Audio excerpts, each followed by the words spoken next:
প্রত্যেকেরই তাদের কথা বলার অধিকার আছে। সে বলতেই পারে, আমি বলতে পারি যে ভাই আমি এইটা চাই, তোমার কাছে ভালো না লাগলে তুমি সেটা বাদ দিয়ে দিবা, রিফর্ম করতে পারো যে আপনি এটা বলেছেন, আপনি এতটুকু নেন, এতটুকু নিয়েন না।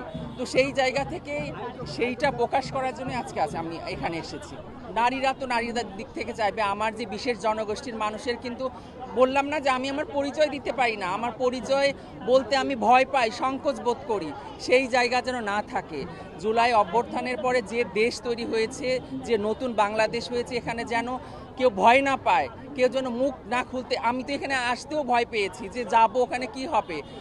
আমি এখানে কথা বলতেছি, আমি ভেবেছি যে কোনো মিডিয়া কাভারেজে কোনো কথা বলবো না, কারণ কথা বলবো আমাকে মানে আমাকে চিহ্নিত করে রাখা হবে যে ও একজন ট্রান্সজেন্ডার। আমরা তো ট্রান্সজেন্ডার বলতেই পারি না কেন? আমি জন্মগত একজন মানুষ, ট্রান্সফরমেশন করা এত সোজা কথা? গড সৃষ্টিকর্তা আমাকে এইভাবে বানিয়েছে, সেই জন্য আমি এরকম হয়েছি। শুধু একটু ট্রান্সফরমেশন, আমি নিজেকে আমি নিজে নিজে হইনি, নিজে নিজে হওয়া যায় না, কোনো ট্রান্সজেন্ডার নিজে নিজে হতে পারে না। এই শুধু ট্রান্সজেন্ডার শব্দটা শুনলেই বাজে বাজে কথা বলা হয়, কেন এগুলা বলা হয়? ডাউনলোড করুন এই সময় অ্যাপ iOS ও অ্যান্ড্রয়েডের জন্য।